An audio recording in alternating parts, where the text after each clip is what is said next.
Hi, I'm Robin Campbell from UB40. I'm Jim Brown from UB40, I'm the drummer, he's the singer. And we are in Dublin, at the Academy, about to play tonight, talking to Dani.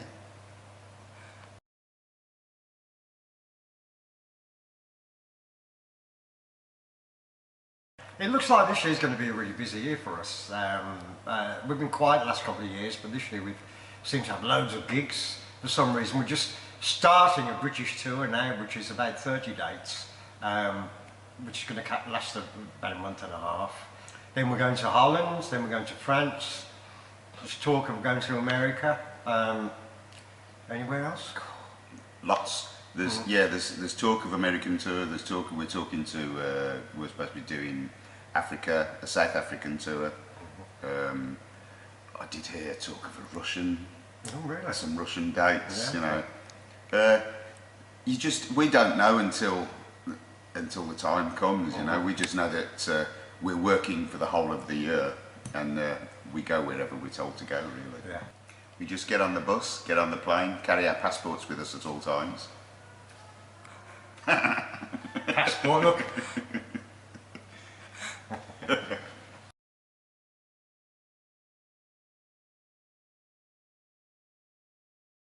Yeah, I mean, you know, there are songs that obviously you love, but whether that means anything to you, reflects you personally in any way, I'm not sure, you know. I mean, I can't think of one song that would describe me. No, really. Even songs that I've written myself don't describe me. They describe the way I might feel about something, but generally they're a reaction to something else or some other part of the world. Or... I know the song that describes me the best. James Blunt, you're beautiful! You're beautiful! Beautiful! You actually sounded like him. No, yeah, that's because I'm a big fan. You're not going to get me to sing. No, he only sings when we pay him. Yeah. See, that's what happens with professional singers. They don't sing unless you give me the money. Give me the money.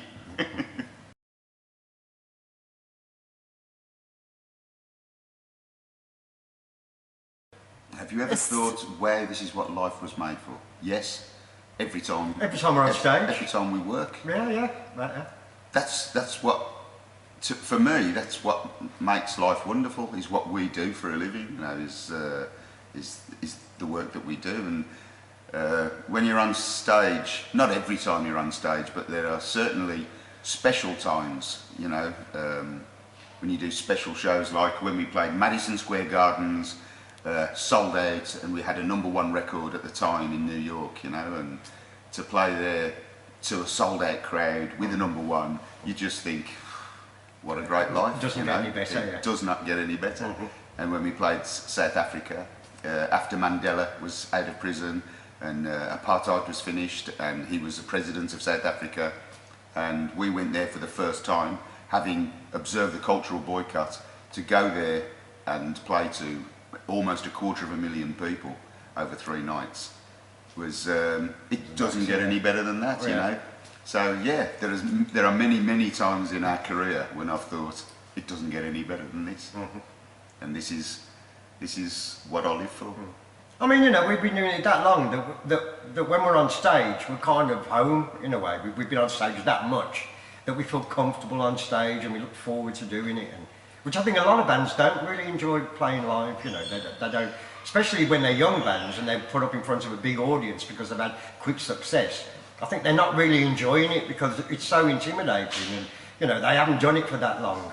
But we're in a position now when it doesn't matter how big the crowd is, or how small the crowd is, you know, because we play all different sizes of venues, that we just feel comfortable there. Yeah, we love doing what we're doing. Although sometimes I do think, what am I doing with these people? But most of the time, I think I'm glad that I am.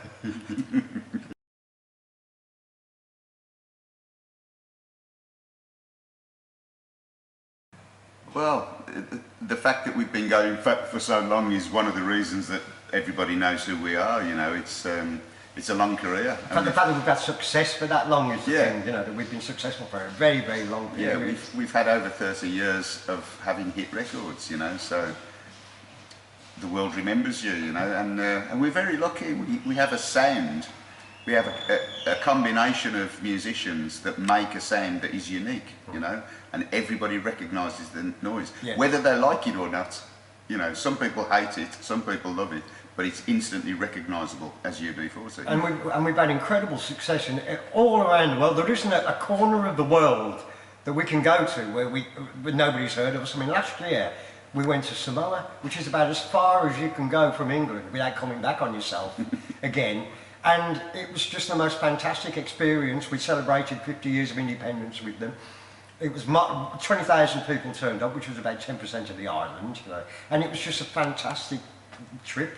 And it was so lucky to be able to do that in so many different countries in the world. I mean, to go to the Pacific and Polynesia and tour, it's just it's such a beautiful part of the world. We're so privileged to be able to do that. Yeah, and to get, you know, half of every island turning up to the shows. Yeah. I mean, we're going to do it again. We're definitely going down to the Polynesian islands again, because it wasn't just Samoa. It was Fiji, Tahiti, yeah. and, you know, it was just fantastic. Tonga. Fun. Fantastic fun, and yeah, they treated us like old friends. You know, it was wonderful. And if we hadn't had this international success, then obviously we couldn't do things like that, you know. But just we've got everywhere, which amazes me every time. And I think in those places there's a great love for reggae as well. You know, so I think almost any reggae band would get a fantastic reception there. But the fact that UB40 are prepared to travel to the other end of the world, you know, and play, I think they're just amazed by that, and you know, they turned out in their tens of thousands, and it was fantastic.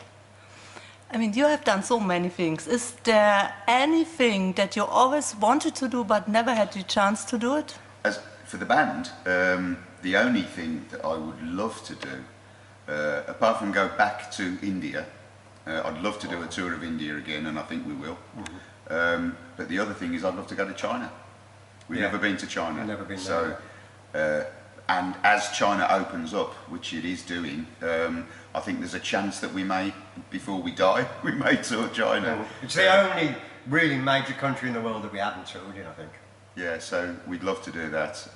And as I say, I'd love to go back to India, because again, we have a fantastic relationship with Asian audiences, you know, all over the world we have Asian fans, you know, and in the UK we have a massive Asian following. And we've incorporated Asian influences in the music over the years, because obviously there's loads of Asian people in Birmingham, and they're as much, you know, contemporaries as people from Jamaica.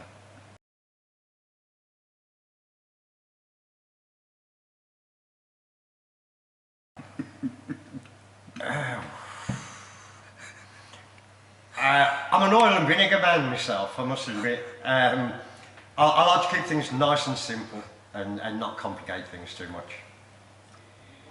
How about that? Me? I'm pretty much the same. I'd be a tomato and mozzarella salad with lots of balsamic, because that reminds me of the kind of food that I love, you know, Italian food. So balsamic definitely would be all over me. I usually put balsamic on myself anyway, you know, when I'm on my own. But nothing too creamy and too herby, you know. He's a liar. He loves Thousand Island. Ranch. On his chest especially. Yeah, his chest. I do, yeah. I bath in it now and then. Up to my neck there. It's good for the skin.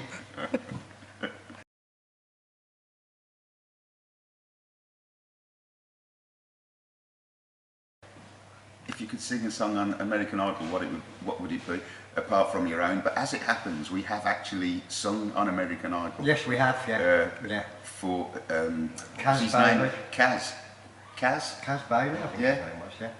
Or Daly. He came second. Daly. Yeah. He loved UB40, and he asked us to come on the show and sing a song with him, so we did. Of course, we sang Red Red Wine. Red Wine, yeah. But other than that, if I was given a chance to go on to American Idol or any of the Idol programs and singers on, I'd turn them down. Yeah. Because I hate those programs. Yeah. I really hate them with a passion. I mean, people talk about them being variety programs or music programs, but they're not really. What they are is one show-stopping ballad after the other, because obviously the people who organise these programs seem to think that show-stopping ballads are what it's all about, you know. And it just drives me mad because I've got one showstopper after another, and they all become monotonous, you know. They're entertainment shows, and the poor people that are on those shows are basically television fodder. Yeah, they're just porn stars. They don't have careers. They don't. I mean, occasionally they do if they're really good enough. You know, they transcend the program and they get a career. Really often.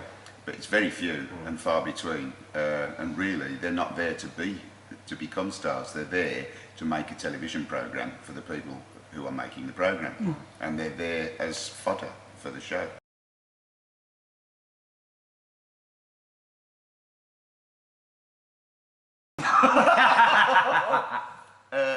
Good God. My favourite sock colour is black. I don't wear. I'm afraid I'm very boring. I don't like odd socks. I don't like patterned socks. I don't like coloured socks. I only wear black socks. I have hundreds of pairs of black socks. Black socks. There you go. That's what we've got. That's all I ever wear. Yeah.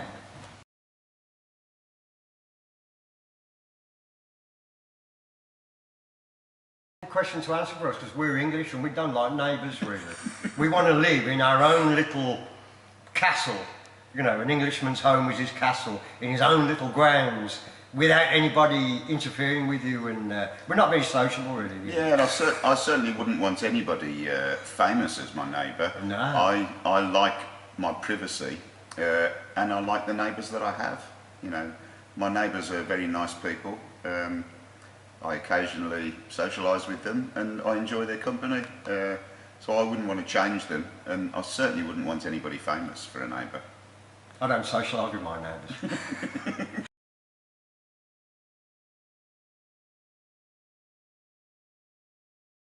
Exactly the same.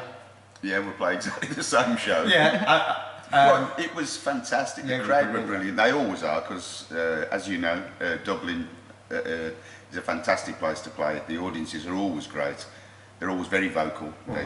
They sing, you know, they party, and that's what we want in an audience. Is a partying audience. So Dublin for us is a favourite place to play. Always has been, always will be. I guess, you know. Plus, several of the guys have got 10,000 Irish relatives as well. So you know, they see a lot of family here. So, you know, it's a good place to play. We always look forward to it, and tonight I'm quite sure will be just as much fun as last night. Fingers crossed. Oh, you've ruined it now. No, I know, yeah, you shouldn't say that. Break a leg.